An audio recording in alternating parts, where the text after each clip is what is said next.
5. Bam. We're live. No Twitter again. All right. Fuck you, Twitter. Bye-bye, Twitter. Save changes. Phil Toon. If you haven't seen the original podcast with Phil Toon, you should check it out. Phil Toon's going to Wodapalooza. Wodapalooza is from the 13th to the 16th. We will be sending representatives there. I don't know what that means exactly. I know Matt Souza will be there. I know Brian Friend will be there. I know Heidi will be there. I know this other Greek chick. I forget her name. Eva Gapalapagos. Damn, I can't forget her name. I can't forget her name. I did forget her name. Oh, there he is. Look at, there he is. Hey. No one's here for me. Where's Phil? I look what I accidentally brought John on. But I made him go away. Look, there he is on accident. I gave him the fucked up. Why'd you do that? I thought it's him with Taylor. John's with Taylor tomorrow, and Ariel Lowen. Yeah, we can hang out. So what's wrong with that? No. Lane. Yes. No. Yes. No. Okay. When Phil gets on, I'll get out of here. You're a good dude, Mr. John Young. There he is, Phil Toon. Holy shit, he just popped in. Did you do that, Caleb? What if I would have had my pants down, buddy? Hey, welcome to the sausage party. My kind of party. Hey. Look at that backlighting. What, you don't want anyone to see your face? You're talking to me? I'm talking to you. It doesn't matter. Okay, unless yeah. you want, unless Got them you all got... insecure now, Sevan. Hey, Phil, what's your Instagram at PHI? Oh, there. Oh, there you damn, go. You're good. Sevan, you are slow. I am slow. And look, Caleb's in a car and he's doing that shit. So you're Phil. Last time I talked to you, I'm gonna be completely 100% honest. You sounded beat up and like maybe like that was it. No, man. I mean, you were mentally there, but physically, you just sounded like you'd put a whooping on your body. I mean, isn't that what CrossFit is? I guess. Yeah. I was at the end of the season, and or I wouldn't say end, but we're all feeling banged up by the time we get to competition. We just got to get through it. Do you know Brian Friend up here in the corner? Yeah. And John Young? Nope. What's up, John? What's up, man? John, why don't you have a T-shirt under there? What's going on? I wasn't supposed to be on this podcast. I got a random link, and I didn't know if it was me or you. Yeah, was that weird when I sent you a link and I'm like, we're going on in 3 minutes? You're I like, asked, what is this for? And nobody responded. Oh, shit. I screwed up. So you're doing it. This is like this. Does anyone do Wodapalooza for fun? Oh, yeah. I mean, I feel like that's what Wodapalooza is, since it's not necessarily like CrossFit Games season. It's for fun. It's kind of just like a measure to see where we're at before we actually get into the official season. So while obviously it's super competitive, it's definitely for fun. Yeah, it's that you said it. That's the part that I see. It's crazy competitive, especially the class you're in. I mean, you are in. Is this the hardest competition outside of the CrossFit Games right here when you look at this men's list, Brian, John? I think it is. I mean, at least this year. Some would argue that Rogue is tougher because you have a Medeiros there, because you have a BKG there, but this is over twice as many athletes, and it totally changes the dynamic of the competition. A bad workout is punished differently, sits differently, feels differently, and there's a lot more to fight for. Like, even if you're struggling in Rogue, you're in the second to last heat. If you come out and have a bad day one here and you have top 10 aspirations, but you're in heat 3 or 4 or 1 or 2, I guess it would be, like that, just mentally overcoming that and knowing, damn, there's all these guys ahead of me right now. You start doubting everything, like Phil's saying. They're all checking in. So I think that the whole way that it's set up is more challenging. Yeah. I know is Phil in the witness protection program. He needs some audio. He needs some audio that like distorts his voice. Hi, I'm Phil Toon. It doesn't even sound like a real name. I'm Phil Toon. I'm from Miami. Where are you right now, Phil? Naples. And that's home for you. Yeah, we moved here almost a month ago. I think just about a month ago now. Are you in that Matt Torres camp? I'm in that Matt Torres camp. Oh, dude, you must be like the old man in there. I thought you had to be 16 years old to get into that camp. I thought so. I got accepted though, so I think I'm grandfathered in. Tell me, who are the other dogs? Who do we just talked to? James Sprague. He's headed over there. Yep, James is coming. I'm pretty sure he's coming after Wodapalooza. We have Emma, Carrie, Dallin. I'm actually going to pick up Dallin from the airport tomorrow, and then Fee Sagafi. She's going to be coming before Wodapalooza for a few days, but she's not going to be living here. And who else? There's more though too, right? Not that those aren't enough. Oh, and Ethan Tate. He's Dallin's friend. He's pretty good too. He's definitely on the come up. Wow, crazy. And all these cats are moving out there. Yeah. Yep. And are you loving Naples already? Yeah, it's there's a lot of old people here. It's very, very old. Very old. And it's crazy how crowded it's gotten here in the weeks that we've been here. Like there's traffic all the time now. Even driving to the gym, it's added like 10 minutes with all the snowbirds. Yeah, Oh, it'll be like that through March, and then it'll taper off. Yeah, no, like I did not expect it to be this crowded. It's crazy. And is it warm there? Yeah, it. I guess we're in like a little bit of a cold stint now, but I mean it still gets up to like 75, 80 during the day. It's perfect. And it's clean and it's safe. Yeah, super clean, super safe. We got a nice little house in the neighborhood. Have a backyard for my dogs, so it's pretty awesome. And you went and you rolled with your chick? Rolled with my chick. She's definitely listening right now. And are you is it just shorts and bathing suit lifestyle? Like It's no not shirt? Miami you have on. Yeah, I mean, there's like I said, it's older people, so I wouldn't say it's shirts and bathing suit for all them. But No, but I mean for you, is it just like, hey, like I just need clean underwear and I'm good to go here? yeah, I mean, I wear shorts with liner. Underwear is not, Oh, not even underwear. No, Sorry to make definitely that not. presupposition. And where was home for you before, Phil? Arizona. Oh shit. Okay. So, well, where in Arizona? So I was in a suburb of Phoenix called Gilbert. Okay, so you're used to the heat. Now it's just humid. Yeah. Is that bugging you at all? The humidity? No, I like it. I think it's been actually especially nice during the winter. In Arizona, people don't realize it gets cold there, especially like when the sun goes down. It gets super, super dry and cold. So like 60 degrees here feels a lot different than 60 in Arizona. Is your So it's skin been nice. already? Is your skin already happy? Very happy. Very, very happy. Yeah, I just need spent to a relax. week in Scottsdale last month, and my skin was doing some weird shit, and everyone in my family got a bloody nose. Yeah, it's super dry. Truthfully, like even the summer is tough there. I get like if you get a sinus infection, it lingers forever just because of how dry it is in Arizona. I hated it. Hey, it's cool too that you're saying you like Naples, because it really the only thing you have to overcome, and I think this is pretty easy for CrossFitters, is you just have to be cool being sweaty all the time. So once like you get like you go outside, you get that first couple beads of sweat on you, and you're like, okay, I'm just gonna be slippery all day. It's game on, right? And Oh, yeah. especially if your body's beat up, doesn't your body feel better when it's hot and wet? Yeah, I mean, you just warm up quicker. Like you jump on the bike for a few minutes, you get a sweat, you're good to go. And it just stays like that all day. How about water consumption, nutrition, all that? Just saying, is it the same there? I mean, I feel like I've been a little bit dehydrated. Maybe a few more days just acclimating to the heat, the humidity, and all the sweat. But food and all that stuff, it's pretty much been the same since I've been here. Where was the last big comp we saw Phil Toon compete in? The last chance qualifier. Turn right there.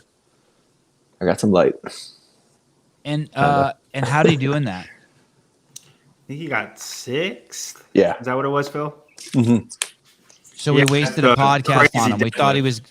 he was going to the games, did a podcast on him, and then he didn't make it. Yeah, I was really feeling myself after my podcast, and then I sucked on the last day. So I got my hopes up, man. It's not a waste. It's not a waste. It's not a waste. Kind of. What do you boys think? What do you gentlemen think Phil needed to work on to make it to the games this year? What should we like? If this isn't the place to come and win, what should we be looking at if we're someone who wants to get on the Phil Toon bandwagon to know if he's going to make it to the games? What is it? His endurance? Is it his strength? Is it his ability to stay consistent? What hole did he have that we want to see fixed at Wodapalooza?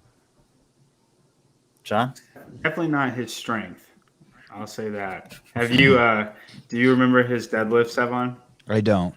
His 3-rep max. Was it 3 reps, Phil? 3 reps. And now, was a dead stop? I'm gonna ask this before we get into your weaknesses. Was dead stop deadlift harder than just doing 3 without stopping the way they had it? I mean, I feel like it just leveled it out. So the hard thing is when you get over like I would say even like 405, there's certain bumper plates that kind of bounce, and then there's some that just die on the ground. So it depends. Like I think it was a really smart idea behind CrossFit to do the dead stop. So the plates I was using, they probably would have been giving me a little give if I did touch and go, opposed to like those really fat 45s. Those kind of just die on the ground. So I would say I would prefer to dead stop, just because you never know what the plates are going to be like. Why? What plates did you use for your 3-rep max that John's about to tell us about? I just used the regular Rogue, like the blue bumper plates. Okay. Were you the one who used wrist wraps? Grips. Grips. That's what I mean. That's what I mean. Right. There were several of us that used grips, and they gave me so much shit about it. I was getting roasted in the comments about it. Why is that frowned upon? It's my hands were like I had a rip, so I wore grips, so I didn't rip when I deadlifted, so I could climb a rope the next day, and I still wasn't couldn't able that to climb make it a rope. harder because it makes the bar thicker? I mean, I wouldn't say it makes it harder, and I wouldn't say it necessarily like makes it easier. I would say maybe you don't get that little slip at the top, but it's just like wearing them for pull-ups. People were saying they had a strap effect, and Yeah. I've tried deadlifting with them, and they don't really give you a strap effect. No way. Okay. 2 things on this. One is the new rule book that came out last month addresses this. I think it's section 9.01 or 9.02, Caleb, if you want to look for it. But it was unclear how they wrote that about exactly what you can or cannot do. I think they'll have to clarify some of it. But I think it was definitely a residual effect of the last chance qualifier deadlift workout. Yeah, I agree. I didn't see exactly what the rule book said, but it popped up today on my Instagram, and I was like, oh, I wonder if they're gonna like eliminate that. But I feel like that's kind of a hard area to tell them you can't wear grips on deadlifts. Yeah, though they wrote something there, but it's not, like I said, it's not clear. Like they use the word around, like you can't have this thing around the bar, but I'm not sure exactly what that word means. Yeah, there's been a lot of conversation about it, but News and noteworthy. This is a link we just put up for Morning Chalk Up. News and noteworthy equipment. Hand grips are for hand protection, not to be used for weight support or grip improvement. Yeah, that's still vague. That's still vague because he just said he used it for his hand being ripped, right? And it so it does. Yeah, and I did this workout that I really don't recommend doing. It's 12 days of Christmas workout last week or 2, and by the second half of that workout, I was using my grips for things that I've never used grips on before, like snatching and thrusters with a barbell and stuff, literally just to preserve my hands for the gymnastics in the workout. And now, if you look at the last bar, the athletes must wear closed-toed shoes. That's probably from the deadlift event too, because I'm pretty sure the winner was in socks. And in my opinion, that gives you more of an advantage because it's less space less range of motion. That first quarter inch, half inch is sometimes a thing that stops someone from lifting. So if you eliminate powerlifters the heel, do that all the time. Yeah, well, I feel like in the rule book last year, there was a big controversy with that one too, because it said you had to wear shoes during competition. It wasn't as like black and white, but it was, if it followed the rule book, it was a no rep essentially. Hey, what if you cut off the bottom of your shoe? So that you're actually barefoot, just sat on the ground. Can you picture this? Like a pair of Vans, and you just took a box cutter and cut out the bottom of the shoe. And it's still closed-toed. Yeah, it's still someone's closed-toed. Gonna do it. Someone Just will do it. open-heeled.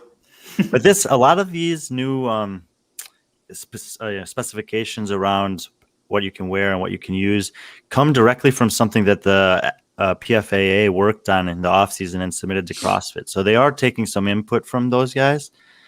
The only thing that I think is still the problem is the vagueness of some of the ways that the limitations are described. William, gentlemen, this is an important note here. William Garcia says an inch makes a huge difference. Thank you, William. Thank you. for that contribution. I've never seen soles that are an inch, but I'll take that in context, I guess, or I won't. Okay, so what Should is we go it? back to his weaknesses? Yeah, no. Well, let's get the drum roll. What was his 3-rep deadlift? What was it? Did we say? Off the top of my head, I think it was 575. I don't know if that what it was, Phil. Yeah. 575. That's a lot. And Brian, do you know what the average? So Phil's so strong he doesn't even do 1-rep max. He'll hurt himself. So he does 3-rep max. You don't do 1-rep max, Phil? I mean, if I need to, I'm always game for a 1-rep max. If I need to. Yeah. But in your training, like, is your 1-rep max 575 On deadlift? Yeah, and your 3-rep max is also 575. No, I pulled 660 at a powerlifting competition a few years ago. All righty. Brian, where does that sit? Oh, here we go. Where do these numbers sit for deadlifting in the CrossFit world? Amongst the best. I mean, about guys that are also good enough to be in elite level competitions, it's hard to imagine not a top 3 finish in a raw deadlifting event. There's probably 5 guys capable of over 600 who have a chance at making the games, and he's one of them. Hey, do you think that's a little bit of CrossFit we're seeing there? Look how quickly Phil grabs, like immediately after he gets his foot down, he pulls the bar off the ground. There's no fucking lollygagging. Did you see that? Why is that, Phil? Why aren't you like? Is that how you always do it, or is that some CrossFit influence? I mean, I would say a little bit of both, but it's just comfortability. Like, there's people that'll like, I mean, especially on Olympic lifts, that they stand up there clean. They take a while on the front rack and then they go overhead, where I kind of just go. Like, I just like, once I'm set, I don't need any more time. I just take that aggression and just go. And I think it varies from person to person. Yeah, it's pretty crazy how quick you do that. Brian, who else is on the podium with him? For deadlifting? Yeah, you said if there's a deadlift event, he's in the top 3. Well, he didn't win that in the last chance qualifier. That was stupid. And the guy who did win is a Greek guy, Jan Pop on Instagram, I think, Yannis Papadopoulos. And he is actually competing at Wodapalooza in the elite teams of 3 division. So he pulled 595 for 3, so he'd be in that group. And then I'm not sure if I think Vellner can pull close to 600, but I don't think he can compete with these guys. And I'm not sure. I just wanted to kind of like leave room for one other guy, because sometimes there's someone who's freakishly good at deadlifting, and the last chance qualifier pool was relatively small. When I competed at the Fittest Experience last year, I think there was 12 of us in the pro division. I think there was 4 people that pulled over 600 for a 1-rep max. Wow, which is ridiculous. And did you beat all those guys in the competition? No, yeah, I think out of those guys that deadlifted, yes, but I didn't win the deadlift. A dude who's competing he's also at in Wodapalooza in the elite division. Who's he pulled Josh Woodhull. No way. He pulled 640 or something for a 1-rep at the Fittest Experience last year, which is absolutely crazy. Yeah, and I pulled 625. Wow. When you when I think about Josh Woodhull, that I do not think about that. He was small. No, he's not. He's tall. He's like 6 foot, 200 pounds. Long arms, and he's made for deadlifting. He's one of those guys. Okay. Jeez. Yeah, it was crazy. I see here, and he's old too. He's 31. I'm looking at this. Some of your stuff. Don't say that to Vellner. Why? How old's Vellner? 31. How old are you, Phil? 23. Damn, you're young. Yeah, you already look like you look older. You know that, right? Yeah, you've already said it several times. I don't need to hear it again. All right. Yeah, you know who you remind me of is a sober version of God, who's the guy? He's on Sirius XM. Rude Jude. Do you know who Rude Jude is? No, he has a show on Shade 45. You don't know who that is? I know Shady 45, but I don't know who that is now. You don't know Shady 45. You call it Shady 45. It's Shade 45. Shade 45. I guess I don't know it. I know Shady 45. I'm looking at Woodhull is 31, 6'1", 200 pounds. Okay. Oh wow, where are you finding that? On your information you give me on your cheat sheet. That's good. I'm glad you have that. on the Brian Friend cheat sheet. Have the workouts been released for Wodapalooza yet? We got one, right? Only one workout. One has. Yeah. Is it event 1? No, it's event 2. I don't know. Did they say what event it was? It's a strength event. Yeah, Yeah. I don't know what event it is though. I actually did that workout back when I competed at Wodapalooza in 2017 in the RX division. Same, but same It weights. was, no, I think it was. I want to say it was like 245, 265, 285. Caleb, can we see that? Just a Maybe little check. lighter, but same rep scheme. Yes, 3-2-1 for sure. I had a lot of trouble with it then. It was heavy. Is Wodapalooza known for having strength events? No, they're pretty good at their programming. They're Yeah. pretty sound all around programming in their competition. Tobias skews a little endurance, Rogue skews a little strength, and Wodapalooza is pretty sound throughout the whole competition. Yeah, for sure. So if there was an event for them to release for us to talk to Phil about, it's this one. He's probably looking forward to this one. Yeah, that'll be a fun one. Can you win this one? I mean, there's some really strong and quick guys. Like, I wouldn't say like if it was, maybe a max complex. I mean, there's some heavy hitters in the division. It just depends if I can power clean them, quickly. Then I think I'd have a good chance of doing pretty well. But if I have to squat clean, then it's a little bit slower. So let me see if I understand this right. You have to hang clean 275 for 3, and then front squat 295 for 3, and then shoulder to overhead. No. No. The 3-3-3 is with the first load. So 275 for 3, 3, and 3. Then you're going to advance forward to a different bar that weighs 295, and you'll do 2, 2, and 2, and advance to a third bar that weighs 315 for 1. Think 1, of it and 1. as just 3 complexes. Okay.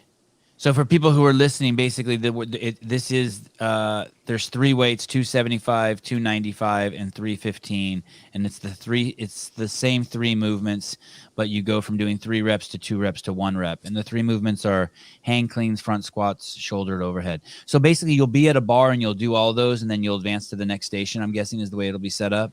Mm-hmm. Pretty much. That's how it was in the demo video they released on Instagram. Oh shit! Can we see that demo? And is it with those weights? They have a woman demoing the individual workout, and then a team of 3 guys demoing how it will be done for the elite men. And Phil, do you finish that workout? When I did it, Yeah, with those weights right there. Like I'm guessing some people will be stopped and they won't no. no, I don't think No, in Brian? today's age, 315, everybody can move that pretty well. Okay. If they put like a 2-minute time cap on it, maybe. But if there's at least, I'm expecting to be like a 5 or 6 minutes. minute. It's 5, 5-minute yeah. time cap. Yeah, I think everyone will finish. Yeah, I agree.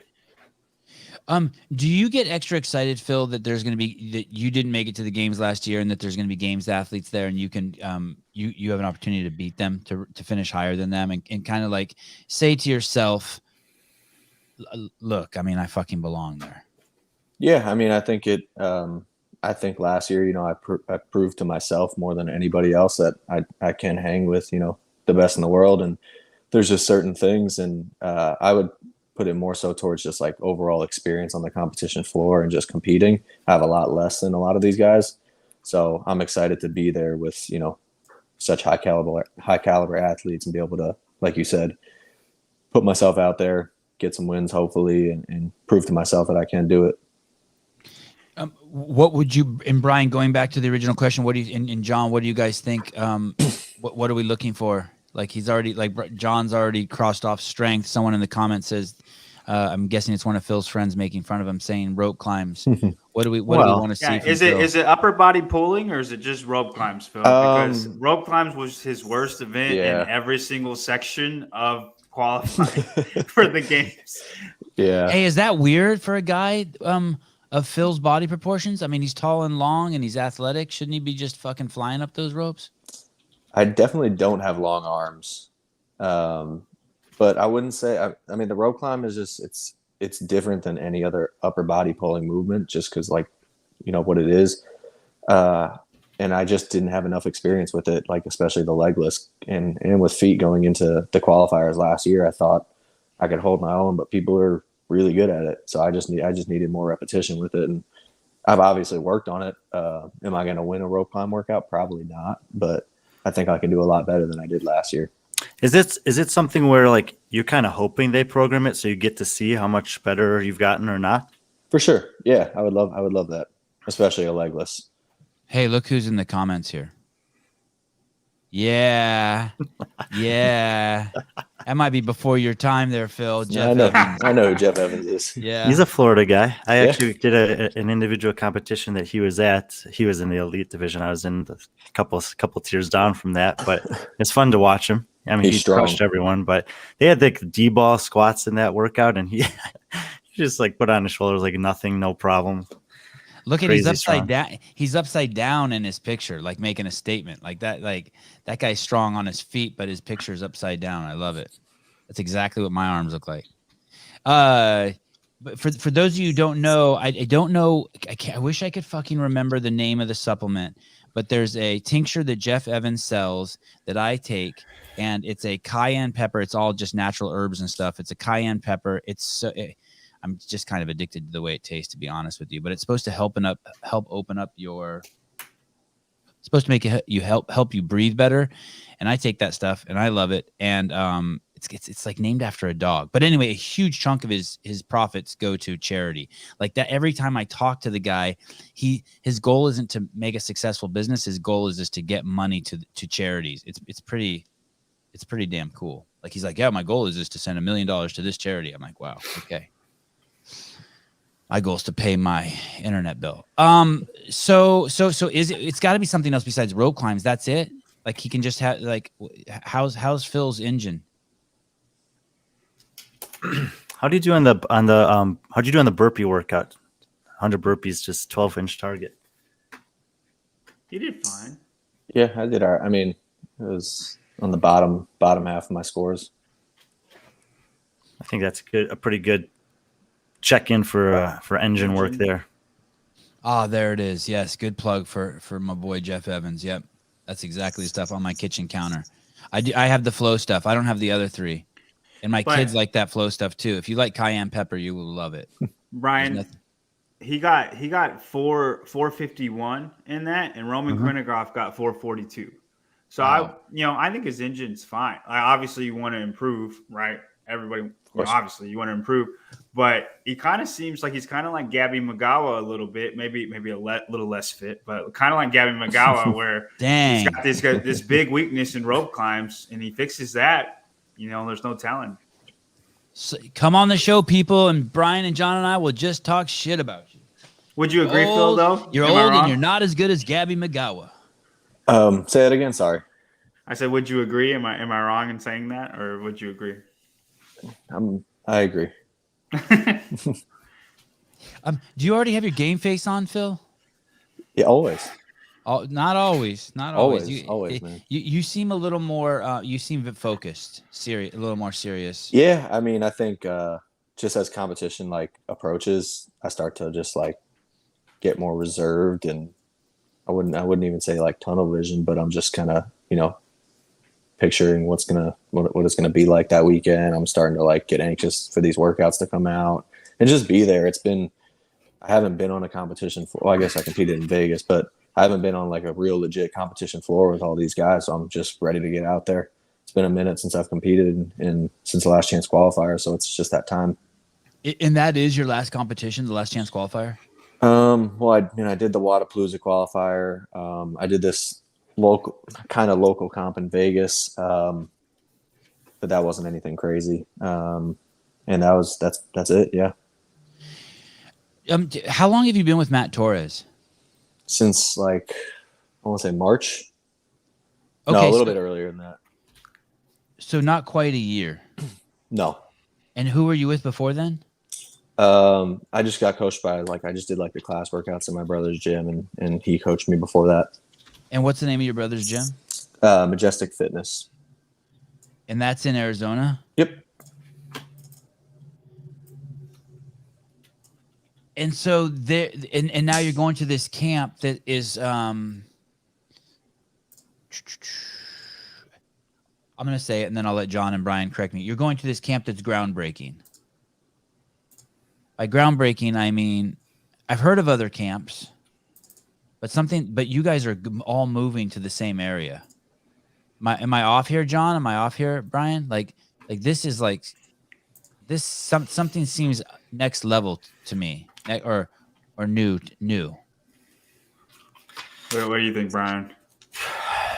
It's hard to say. I mean, definitely the makeup of the group is young, and so the potential for it to take it, on a different kind of atmosphere than some of the other places is high, because it seems like they're all motivated to be there together, working hard together and they're moving there. Some of them are moving from places that they've always lived, and the other instances of this that we know about. I mean, in Vegas right now, Underdogs Athletics is assembling quite an impressive crew. There are people in the past couple of years who've moved to New England to train on site with Bergeron and the comp train crew, Sam Quanten, Amanda Barnhart, Chandler Smith being, 3 huge names in the sport who've done that. But those are all just established athletes that have already made runs at the games. Most of the people that are moving to Florida here is a group of athletes that's looking to do that. But those people didn't live. Those people would come and go, right? This crew's not. No, they were living together. They moved there. Yeah. Oh, okay. And I would just say results kind of speak for themselves, and we will see in a year if the camp is groundbreaking or not. I think the Underdog crew is doing fine, and I think the comp train crew kind of blew up in their face. Well, you say that, but the Underdogs, we didn't get a fair chance to see how good they could have done, because we'll see how Bethany Shadburn does in this one. I think they'll be fine, but. Yeah, but on the other side is where of that, Danielle Brandon moved to Vegas, right? That's the big move there. Okay. Yeah, but they're not the only ones out there. We had they had Nicholas Bedarte, and he underperformed in the South American semifinal. They had Tola Moraquinho, who's been out there for a while, supposedly working on his engine. Didn't show any improvement in Dubai. Right. He's bitter about that. I don't know if you could tell. He's really bitter about it. Me? Yeah. No, I'm not. It's that I was looking forward to seeing improvement there. And relative to the field he was competing against, it wasn't any better. So, I think the verdict's still out on if these camps, like John said, if these camps are going to pay off in the long run.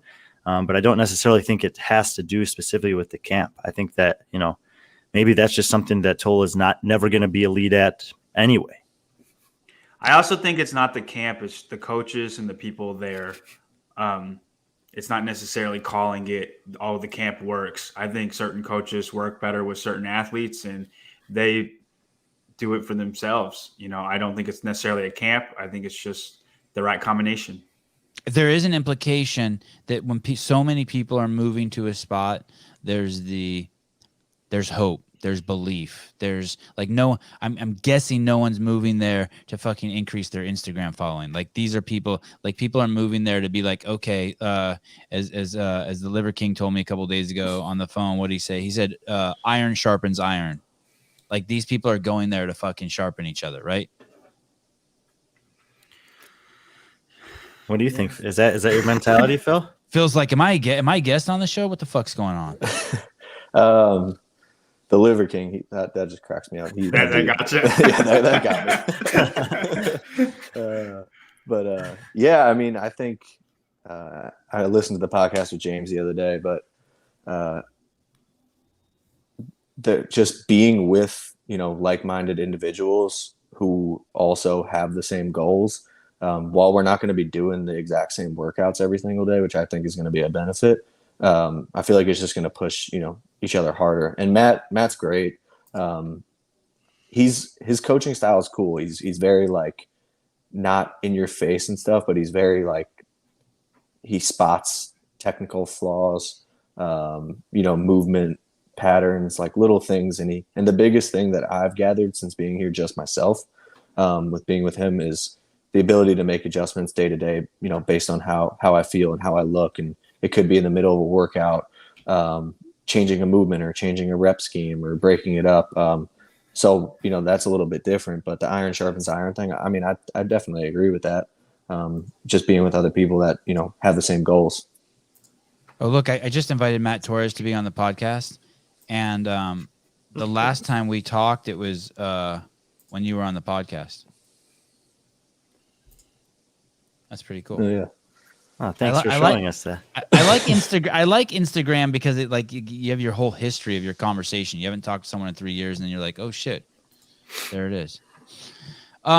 What's it take to join the camp?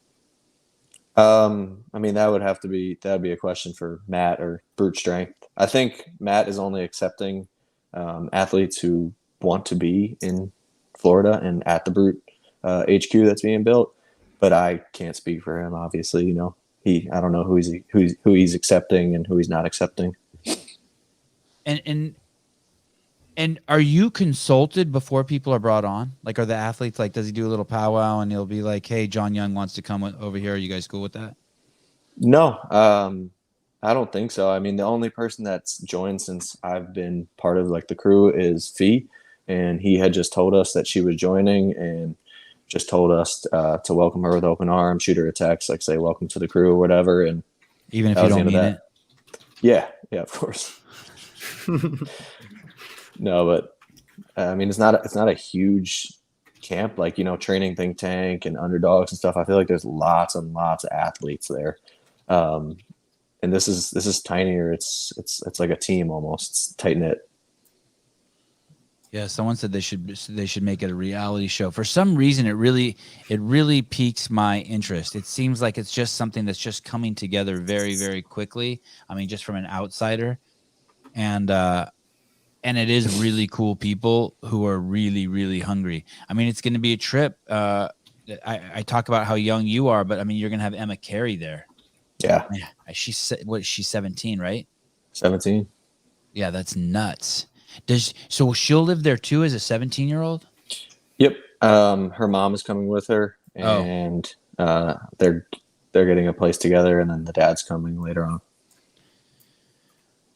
on. Is Phil top 20 at Wodapalooza? Phil top 20 at Wodapalooza. This is your favorite question of the week, huh? Yes. I'm looking forward to this answer.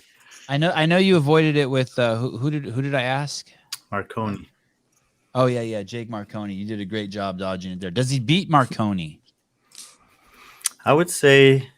Let's start there. I would say yes, but top 20, I also think is a very good chance to be in the top 20. Yes. There are some savages there. Okay, will he beat Spencer Panchik? I don't like this game. No, you don't. I don't blame you. But those are good. The people you're picking out are good questions, though. I mean, these are all the guys we want to see. We want to see guys who were very close to making the games last year, either in their semifinal, last chance qualifier, or both. And where are they at right now? Because in North America for men, it's very competitive, and there are 10 to if 20 guys made it from North America last year to the games. I think that you might see as many as 10 of those guys turn over next year because there's so many guys knocking on the door. So for people like us, we're and Phil's in the same boat. He's curious. Where am I at right now? It's been 6-8 months since I did something against these guys that mattered, and it's going to be another 6 months until I do it again. So he wants to see how far have I come in 6 months, and what do I still need to do? Yeah, there's no one closer than him, right? I mean, he's. Well, that's the thing. There's actually like 10 guys that are that. There's about 10 people at the exact same spot as him. So if I'm understanding correctly, you're saying that basically anyone who went to the games last year who didn't improve, Phil's taking their spot, or one of his 9 buddies. There's a group of guys, that are right there breathing down their neck. So it's and in one like this is like Taylor Self being another one. Sure, definitely. So those guys, their advantage is that they've had since the end of June, we'll say, they've had not just that extra month, but they also didn't have the beatdown of the games. And then most of the guys who went to the games also got invited to 1 or 2 or 3 of these off-season events and have either traveled or gone to compete there. So they're since July 1st, Phil has more or less had 6 months uninterrupted training. The competition he did in Vegas is probably not that much more volume or intensity than just a normal 3-4 days of training anyway. And these guys have had 2 months less, right? Because they had to prep for the games, and then they had to take a month to recover from all that prep and competition. And Dallin Pepper is another one of them, and they work out together, I assume. Soon, Thursday or Friday. Have you ever met him before, Phil? Nope, I haven't met any of them. Do you Yeah, think that would be awkward? Because you guys are kind of in the same spot as far as where you are and what you're striving for. I mean, I think the only time it would be awkward is if, me and Dallin are at the semifinal and one of us takes a spot and one of us is right behind and doesn't get a spot. Yeah, awkward's the wrong word. I mean, like, you think it'll get too competitive? Yeah, for sure. I mean, 100%. Yeah, but that's, I think, Matt's philosophy of not letting us go at each other's throats every day, and like do the same workouts. You know how like CompTrain, they have their workout of the day and then they might have their other pieces. Like, we're not going to be doing that. We may have a piece or two throughout the week that we just happen to have on the same day, like it happens now. Just the fact that we're in person will take us to another level, but for the most part, doing our own things, it'll push away that like competition style training, I guess, or level of push. I like that honesty. Do you think it's going to get too competitive? Yes. It's good. Honesty's good. It's like having two dogs and they live on either side of a chain link fence, and they see each other every day and they're fine and everything's fine. But if the chain link fence goes up, like, it's a fucking fight to the death. But I guess everyone's going there for that uncomfortableness, right? Oh yeah. Like when he says awkward, but it's the kind of awkward you're searching for. Yeah, I feel like that's just part of the game we play, and this is the next step for us. And we knew that, like, realistically, that is a possibility, and it was a possibility last year too. And hopefully, the goal would probably be for all of us to be in our own semifinal, so Matt could just individually coach us. But you never know; it probably won't happen. Like, the likelihood isn't that strong. So that's just something that, in the back of our minds, we'd have to prepare for, and obviously, we hope that it doesn't happen and we all are able to make it this next year. Yeah. Hopefully you're fighting for podium spots at the games. Hope so. At 23, do you show any signs of hitting any walls or glass ceilings or being in your prime yet? Like, are you like, oh, I guess I'm not getting, my mile time's never gonna get faster. Oop, I guess I'm never gonna get fat. Do you feel any walls yet? Wait, did you say 23 or 24? 23, almost 24. 23. I think, okay. Like next month. Do you feel any pushback? You feel any? I don't. So this is like overall health wise, this is probably like the healthiest I've ever felt. I love to hear that. Which is great. Just like overall, I typically just struggle. Like I've told you, really bad knees, had some back issues, but knees have been like way better than any other off season. And I've actually been able to put on a few pounds to like my back squat and stuff like that, which I hadn't been able to do in a long time, which is super cool. And that's just kind of breaking down movements and incorporating other exercises and tempos to training that I didn't really do than your standard, just 80 to 90% working sets that really take a toll on your body once you get to a certain weight. So maybe I don't see myself even trying to, unless it's a competition, trying to attempt a PR deadlift. That would just kill me, There's no need for it either. Yeah, exactly. Like for what I need right now, I need to get better at other stuff like running, rowing, gymnastics. Like I don't need to get better. It's me training somebody. I don't need to get better at a 670 deadlift. It's not going to suit me in CrossFit. And are you getting better at those things then? At the rowing, at the running? Like, are you like, holy shit, I'm still this? I think rope climbing, yeah. I think I still have a ways to go, just like with the aerobics stuff. I think I can get a lot better. And James, he always humbles me because his paces are crazy and all that stuff. But I've definitely seen some improvements in it. And like I told you guys, I think just going to competitions, even if I fail, I'm going to learn a lot just being there. Like what? What do you learn at a competition? Like you might think you're good at something and you show up and everybody else is way better at it. And you learn like, all right, I need to obviously put more of an emphasis on this in training. And there's just certain what's the word I'm looking for? Like certain things that you can't do in training that happen in competition, certain situations that you get put in with a judge or, a spot on the ground. So it's just experience on the competition floor. We can all get better at that. Where is it in your career that you learn the importance of transitions? Like, do you know that before even your first comp? Transitions Between movements, like if there's 3 movements. Like what like I'm guessing that there's so much, like those are things that I think people in the gym are like, I work out in my garage. I never think about transitions. I never fucking speed up transitions. It's always this I lollygag. You know what I mean? It's 3 steps away, and I fix the tongue on my shoe.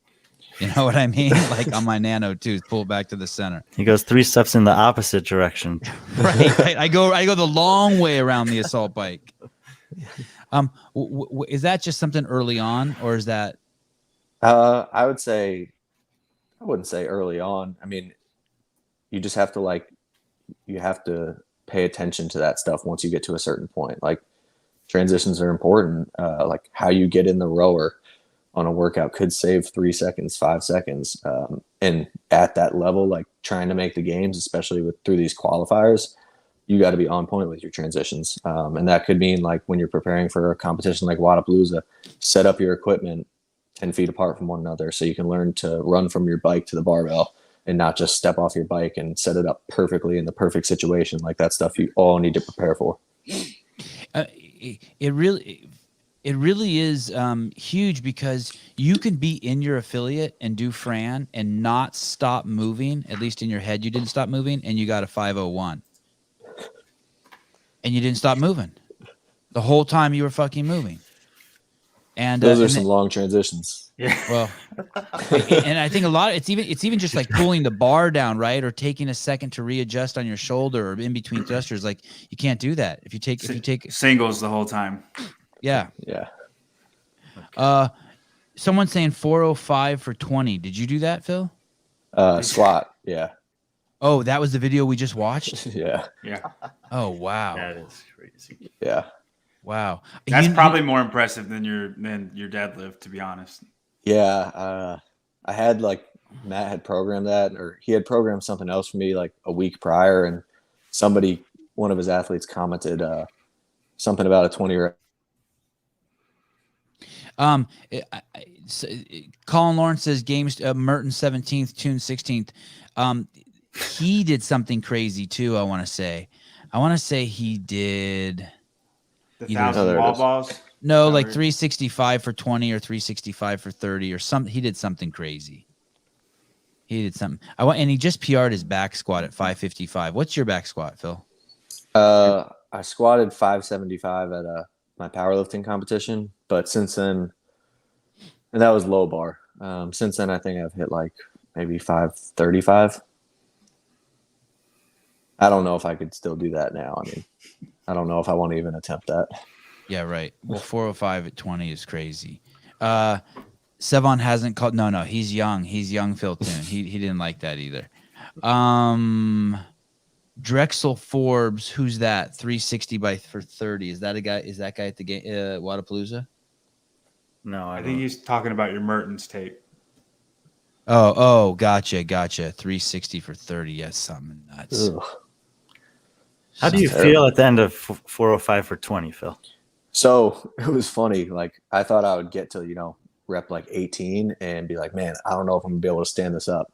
It got to the point where I was holding it on my back and I didn't know if I could support the weight. Like my legs were just going to collapse. Like I was just shaking. So I was like, I just need to drop down because the squat doesn't feel as hard as actually just stabilizing the weight. My legs just started, and I finished it and I was like handicapped for like 3 days afterwards. Just so sore. I don't think you can say that word handicap. I was very sore. You were You were handy-capable. I was handy-capable. Yeah, that's where is that in your workout? Like, have you already worked out like 3 times during the day, and that's just at the end? You're like, okay, I'll fucking try this, man. No, that was first thing I did. Yeah, and the last thing. Serious? No, I did some other stuff after. How do you warm up for that? I just do like typical, back squat warm up. I knew what I wanted. Typically, like if I'm coaching somebody and I'm having them do a 20 rep max, I would say give it 2 attempts. Do like 1 and then rest for a while and then do another that is maybe 5 to 10 pounds heavier than your goal. I knew what I wanted going into it because I had done 405 for 10 years ago. So I was like, I don't really care if I know I could do 365. I don't know if I could do 405. So that's what I went for. Wow. In your previous max with 405 was 10, you just said? Yeah, but I had hit like 435 for 10 a year after that or so. So I knew I was in the ballpark. Like I knew it was going to be a fight, but it was going to be, I could do it. What's the most you've improved on since last year? I would probably just say just like engine work. Just that's been a huge focus. In the off season, we did a lot of just strength training and then monostructural stuff. So I feel like I've seen a pretty big improvement in that. Still a process to get good at like distance, like long distances on the row, long distances running. You know, if you put like a 1K row, I'm going to be able to hang in there just because it's so quick, opposed to like a 5K row, whereas I might see a little bit of a fall off. When you say work on your engine, tell me what is that? That's swimming, that's running. Swimming is extremely hard. My body, I tend to just sink. So that's gonna be fun. But I've been working with the brute coach Nemo, and we've definitely made some improvements. But you know, it's not going to be anything like I just don't have enough repetition with it. And when you say brute coach Nemo, that's one of the things you get when you work out with Matt Torres because he's from Brute. Yep. Okay.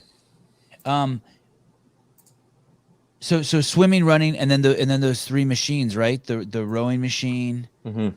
the jerk off machine, ski, and what's the other one? There's another one.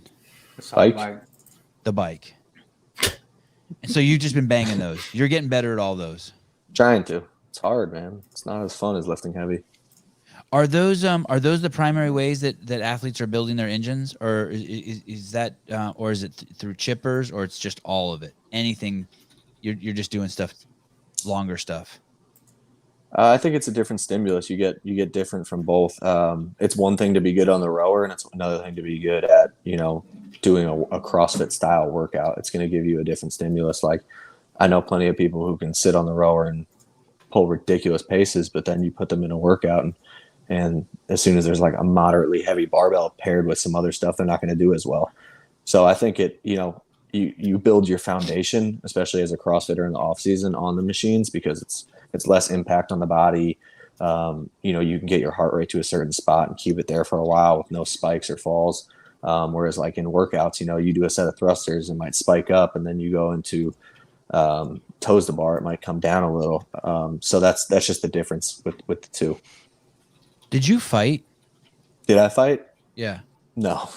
You weren't wrestling or fighting or some sort of martial arts before CrossFit? Basketball. I did karate when I was younger, like way younger, but we talked to him about basketball. Yeah. What did he say when we talked to him? Do you remember? He could jump out of the gym. Glass ankles. Hey, can you still dunk? I would say definitely not. What's your girlfriend's name? Jordan. Oh, okay. That skinny guy. That makes sense. That's you? Yeah. High school. Oh man, you look way different now. I don't know if you're gonna call that a dunk. That's a rim grazer. That's what we call that. I don't know if that counts. I was like 15. I'll give it to you, Phil. Thank you. Stefan, what are you doing?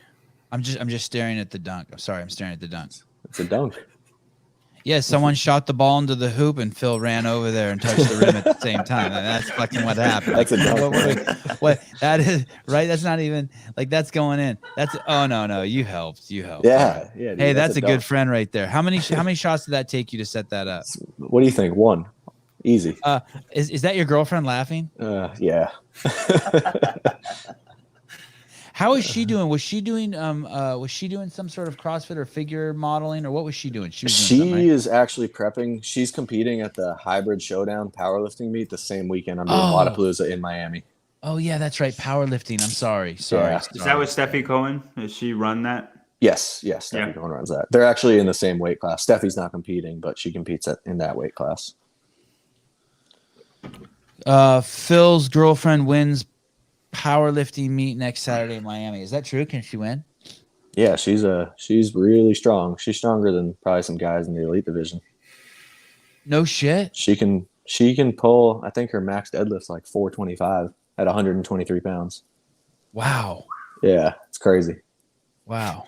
And how is that with two competitors in the house? Is that good? Like, or is it like you're fighting for the good side of the bed, or? No, she's tiny. I take over the whole bed. All right. And is it fine with two really competitive people? Yeah, I mean, I think it actually helps our relationship because she understands what I do. I understand what she does. She gets it when I'm approaching competition time and I need to zone in on this. She's totally fine with giving me my space, and I do the same for her. So I think it actually is great. Hey, we know all those motherfuckers at powerlifting are juicing. Don't you have to keep her away from you? You can't be like, hey, don't touch me with those fucking hands with that fucking testosterone cream and shit. Testosterone cream. You don't got to keep her away like hey. No, she can take care of that. All right. And what about didn't she want to move to Ohio to be with those fucking meatheads, and you wanted to move to Naples? Did you guys have to draw straws? Yeah, she was cool with moving to Naples. She was? Yeah. Is there a crew there of lifters, of strong people? No, but I mean, we truthfully she gets coached by her coach back in New Mexico where she's from. So he does her programming and stuff, and that's called NFP. And so she still works with him remotely, and she's just doing stuff out of the CrossFit gym that we're at right now. Actually, Brian, we're at Redline in Naples, and Matt Calkin. Yeah, he told me to say what's up, by the way. He's working his ass off, man. He's getting ready too. He's in the RX division over there. Dude, his engine's crazy. He's a beast. Yeah, just super long arms makes the gymnastics really tough for him. Yeah, but he destroyed me on that row workout in the qualifier. Beat me by like minutes. Yeah, he's one of those guys where when there's nothing that can slow him down, he has a couple like open finishes in the top 100 or maybe even one in the top 20 or something like that wall ball rowing workout. But there's a couple things that are just really hard for him. And there's a lot of guys like that. Yeah. But yeah, she was super pumped when we got the opportunity to come to Naples. I brought her to Florida last year. My parents actually live in Palm Beach, which is only like little over 2 hours from us. She loved it here. I think it was just kind of like a fresh start for us and somewhere where we both wanted to be. Maybe not Naples forever, but Florida in general, we really like. Naples is in the Gulf and Palm Beach is Atlantic? Yes. You basically just drive across the skinny part of the state? Yes. Oh, that's cool. That's really cool. Hey, it's not, but Naples is beautiful and clean, right? Couldn't you stay there forever? I mean, it's expensive, so right? Stupid expensive. It was an absolute nightmare finding a place that was like within our budget. But yeah, you never know. It's too early to tell. We'll see how we like it. And it's just, I would say there's just like really, at least what I've seen, like not a lot of young people here. It's very, very elderly. Yeah. When I was there, I remember being outside for like an hour and only seeing people with gray hair. Yeah. Gray hair, leather skin. Where did y'all end up, Phil, by chance? I lived in Naples in high school. Oh, okay. And it was a small place. We're in Naples Park. Okay. Did you look at Laguna Bay at all? Laguna Bay Apartments. If you ever drive by Laguna Bay, that's where I grew up. Oh, really? So, yeah. Dude, well, none of the apartments are even houses for rent except at American Bulldogs. So That was just a nightmare. Yeah. She's just a big baby. But they wouldn't take her. Are you do you have a day job?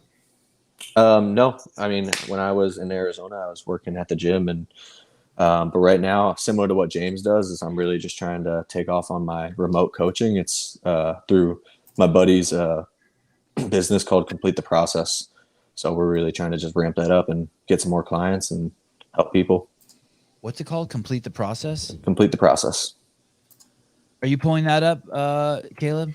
So, and that's how and so basically you're through coaching people, you are basically, and you don't have a sponsor yet. Nope. And so you're just warring to be a full-time CrossFit athlete. That was the intention behind coming here was I'm in a place right now where I can, so I'm going to try it while I can and give it my best. And if it's meant to be, it'll happen. If not, then, at least I tried. Yeah, and what does that mean? You're in a place. You're just young. You don't have a lot of expenses. Like, what does that mean? Yeah, exactly. Like I can take care of myself, but as soon as I would have to support a family, I'd have to do something else. Like I couldn't do what I do right now. Like I just don't have enough income, all that stuff. And I did a lot of personal training and whatnot in Arizona, so that really helped out. But now that I'm shifting more to the online side, I'm really looking to just expand the amount of clients that I have. And what do your parents say about this? And what are your girlfriend? What do Jordan's parents say? Jordy or Jordan? Jordan. What do Jordan's parents say about this? Like, you guys are just crazy kids chasing your dream, or? Yeah. So Jordan's mom, she's definitely watching right now, Veronica. She absolutely loves this show right now. So Brian, by the way, she told me she would give me $20 if I told you to follow her on Instagram. You don't have to follow her. I just need that $20. Yeah, so just, send me her profile. Okay, will do. But she's fully supportive of this. She thought it was great for us. And my parents are in the same boat with that. They're just glad that I'm chasing my dreams, and they're absolutely awesome. And this is the first time in so many years that I've been able to actually, see them a few times. It's been tough with COVID and with them being on the other side of the country. Other side of the country, meaning Arizona? Yeah, no, well, they're in Florida while I was in Arizona. Oh, right. Hey, two great states too, by the way. I mean, Yeah. Relative to the rest of the fucking shit show that's going on. For real. Who's that? Who's Chris Martin? That's Nick. So Nick is the owner and Chris is his brother. Oh, Complete the process. Oh, okay, gotcha. And what was that? Was he a professional athlete? Did I see? Did he play football or baseball? What did I see? Nick? Either of those guys. I thought I saw a picture. No, maybe I didn't. Nick played D1 football. Okay, that's gnarly. Did you play college basketball? I didn't. I played in prep school, and my ankle said no. Oh, that's right. That's right. I should have gone back and watched the podcast I did with you. I bet you it was amazing. What number was that? Does anyone know off the top of their head? I'll type it in. I think if people who don't have jobs, they could go check that podcast out in between searching on the website for a new job. Oh, yes. Thank you, Brian. That's really important. Why don't you guys all thank Brian? You're a good dude. What a generous. Go to barbelljobs.com. And after you get a job, you can celebrate by going to walking around the block and watching the podcast. It's episode 63. It's called Last Chance Qualifier with Phil Toon. Oh, now I'm remembering it more and more. I think Jordan was there in the room with you, and your and her mom were in the room with you, laughing at you last time too. And now I can hear her on the side laughing at you again. What a good girlfriend. She's the best. Just trolls you there in the living room as you do podcasts. Oh, I'm gonna get so much shit afterwards. It's gonna be great. That is awesome. You're not gonna get the whole bed tonight. That's all right. We have 2 bedrooms now, so it's fine. Is there you guys know the workouts. I don't know the workouts. Phil doesn't know the workouts, right? You guys have an idea of what they are. What do you want to ask? I will defer to Brian because I don't know what I'm allowed to not say and say. I mean, if you guys want to give me the workouts, it'll be our secret, I promise. Hey, will you do that workout, Phil, before Wodapalooza, now that you know it? The clean one? Yeah. I think Matt said we can give it a go on Friday. So, if you want to see Phil Toon do his thing, if you want to jump, you're on the fence of whether to jump on the Phil Toon bandwagon. Is that the event to watch him in, Brian? John? Yeah, like, will it be his best event of the weekend? I don't know, but I don't know about it's best, a workout that he should be exciting to watch on for sure. Yeah. Yeah, he's going to showcase his skills. Yeah, he's always going to be amongst the strongest competitors in any field he enters into. He'll be around top 5 for sure, if not top 3 in that workout. And it is Miami and it is Wodapalooza, so I'm assuming there will be swimming. So if you wanted to see Phil, also if you hate Phil and you want to see him drown, there'll be an opportunity to do that too. I heard they have life jackets at Wodapalooza, so I'm looking forward to that. Oh, no shit. The athletes can wear life jackets? Yeah, but I think you get an automatic last place, so I don't even know why you would ask for a life jacket. Hey, you could doggy pile a certain amount of distance. Well, what's the distance? I don't know, but I'm saying I think you could doggy paddle whatever it is just to make it not be in last place. There you go. That was good. Nice work, Phil. That's something I would do. Thank you. We had Jake Marconi on yesterday. Sorry for picking my ingrown hair on the show. We had Jake Marconi on yesterday, and we were asking him like, hey, so is Mal O'Brien with Fraser or what? You know who Mal O'Brien is? That girl? No, I don't know Mal O'Brien. Well, she's just some chick who just on the scene. Anyway, so and he just wouldn't tell us. And then this morning chalk up's like, I mean, we already knew obviously, but this morning chalk up broke it. I'm a fan after I saw that 390-pound clean on his IG. Jeff Evans. That's a good fan to have. Thank you, man. Will this be the biggest crowd you ever competed in front of? Yeah. I mean, I think this crowd is going to be just as big, if not as big as the games. Wodapalooza is a huge event, and this year sounds like it's gearing up to be bigger than ever. Oh, so yesterday I called it Podunk. It's not Podunk? We corrected you yesterday also. Here we go. This is it, the 390. No sweat. Hey, that's not sped up. Did you go for 405 after that? No, I wasn't even supposed to be doing a 1 rep max. It looked not the pool, but the squat looked easy enough. That's the problem is if what we're trying to do right now, so like I struggle with snatching. It's just like balancing, speed under it? not speed under it, balancing speed off the floor and speed at the hips, like trying to slow myself down a little bit off the floor because my deadlift is stronger, so the bar doesn't feel as heavy. So sometimes I suffer in positions off the floor, especially with the snatch being so much more technical. So we're trying to kind of slow me down a little because if I catch a 405 clean, I'll stand it up. If I catch 425, I'll stand it up.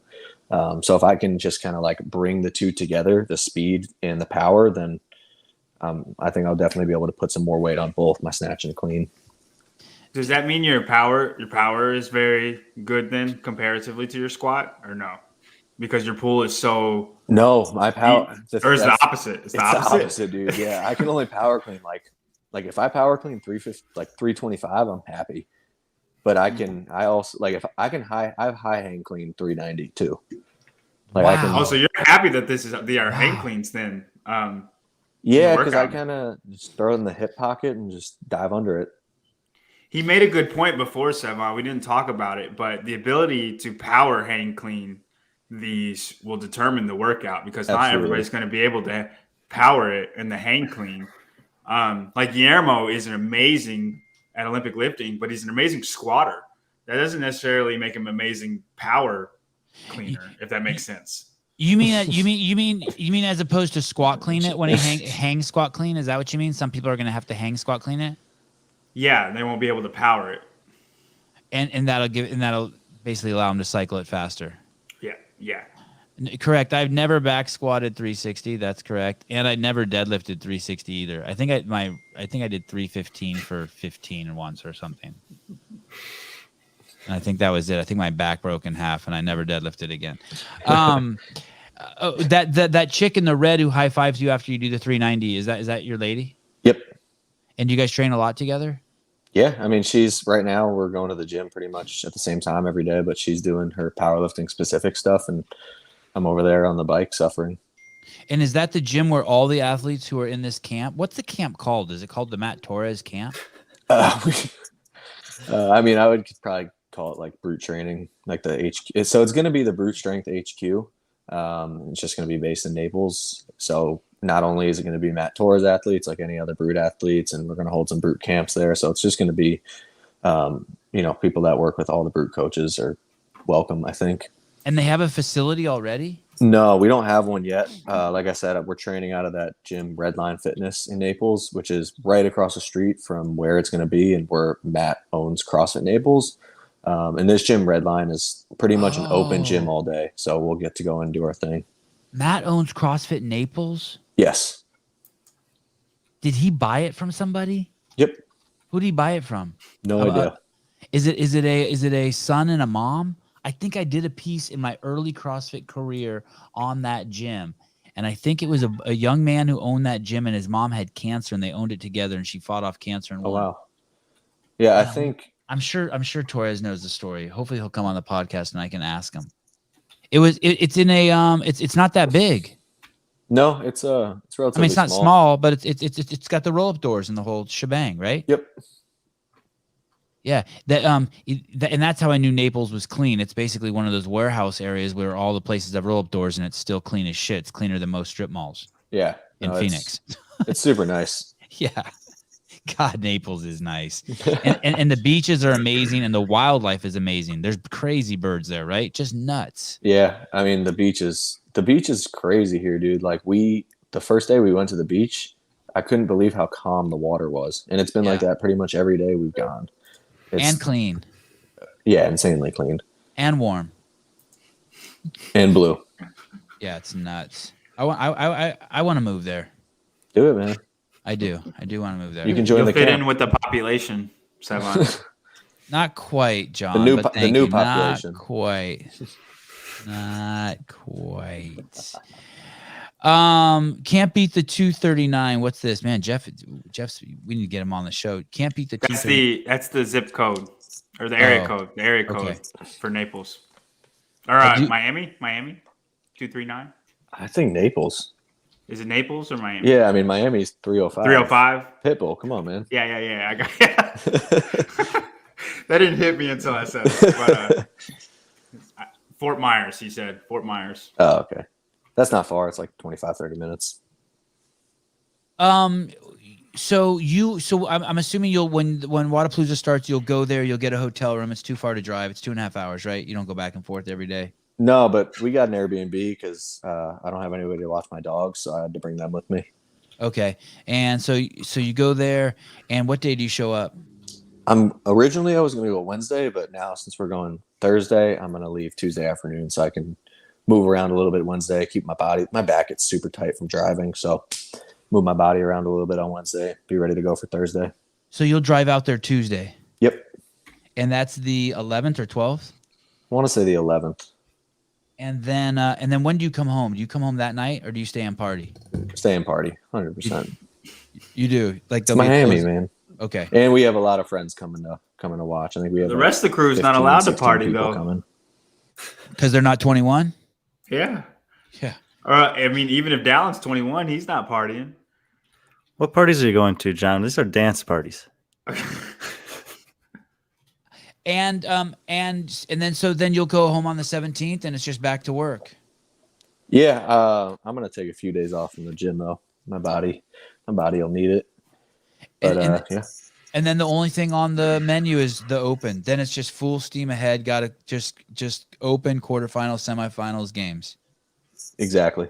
No just other like that. distractions. Nope. Are you going to the games this year? What do you think, I think you are. Brian? I'll give my projections when the semifinals are set. I mean, I honestly think that those guys that we're talking about that are right on the cusp of going are the people that it matters most for how the semifinals end up being structured. Will we be forced to have one online this year? Will all the Canadians have to compete at the same one again? Yep. How will they be distributed? Will it be based on preference, open rank, geography? And then, I mean, we saw it last year. There was just a difference. Some of the fields were kind of top heavy, where there was like 3 guys you knew, and then there were like 10 guys who were fighting for 2 spots. And there were others where it was just tough. There was like 5 guys that you're like, man, maybe one of these guys misses out, but there's one spot that we're all fighting for. So I think it's big. It's too early to say for at least for everyone outside of maybe 5 guys, 8 guys in North America. It's too early to say. Yeah, I agree. I'm going to do everything I can, just put in the work and, see what happens when we get there. Was the did you prefer to compete online last year in the semifinals at the last chance?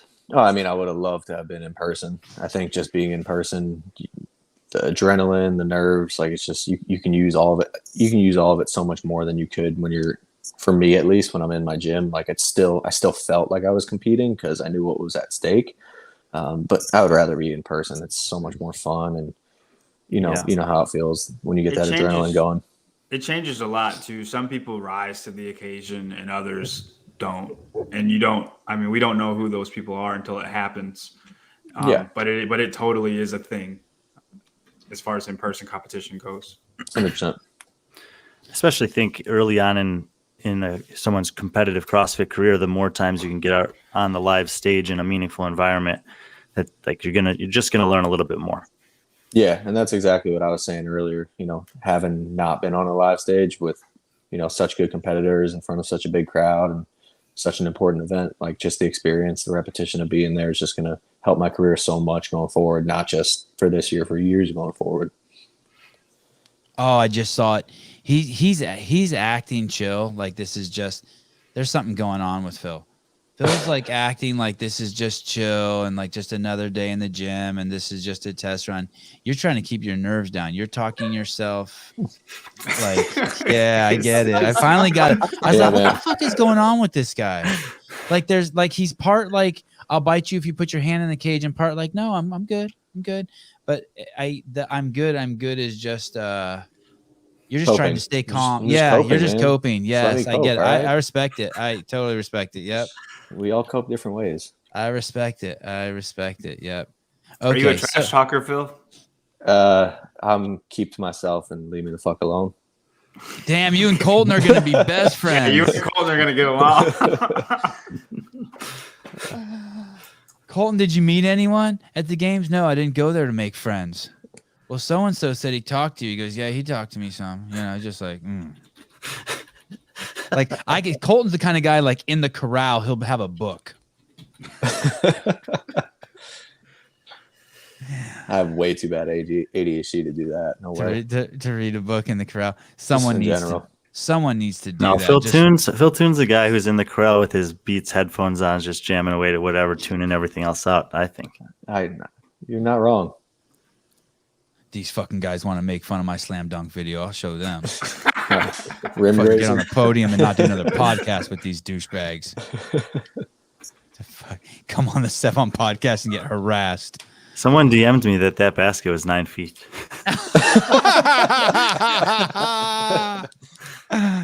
Oh, nice, Will. Old man humor, tuning it all out. Okay. Well, I am really looking forward to you seeing you compete. I do think that the scary part is that you say you're healthy. I think you're going to do fantastic. I'm glad I know you. I'm looking forward to watching you.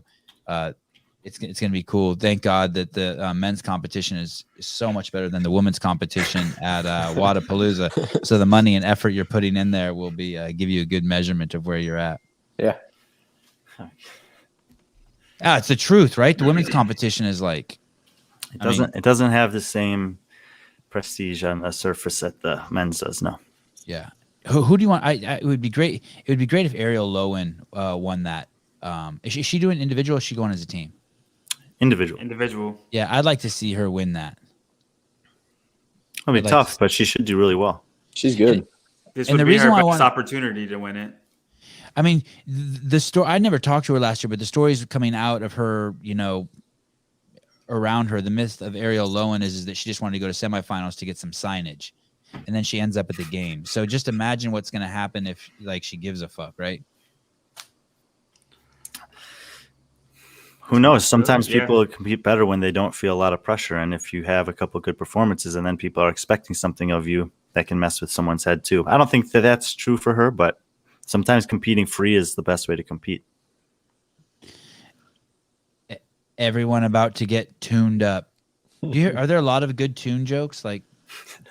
Yeah, dude. I mean, cartoon, it's just very easy to pick on. Yeah, it's good. If you got married to Jordan, would she take your name, Jordan Toon? That'll be a question for her. Jordan Toon. Is she ever going to do anything where she earns the right to be on the show? Is she ever going to get big time? She really wants to be on the show, but who doesn't? Yeah. She's got to do cooler stuff. I don't know.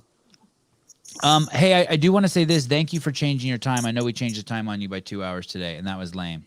No, it's all right. No problem.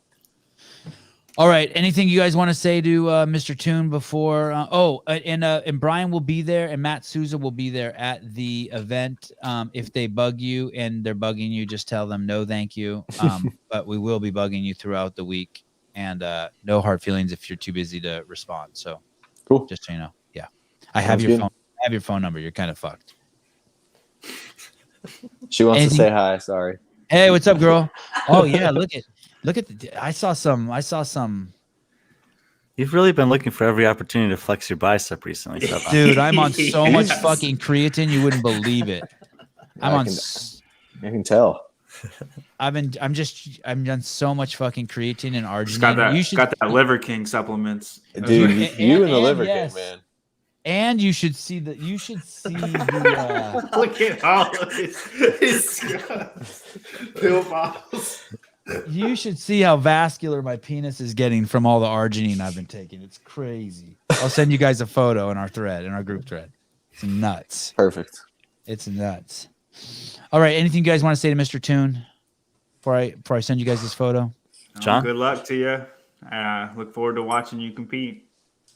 Thank you, man. I guys. think it's going to be a blast. I'm happy you're competing there, and do my best to say hi when I see you. Sweet. Well, thank you guys for having me. It was a blast, and be talking soon.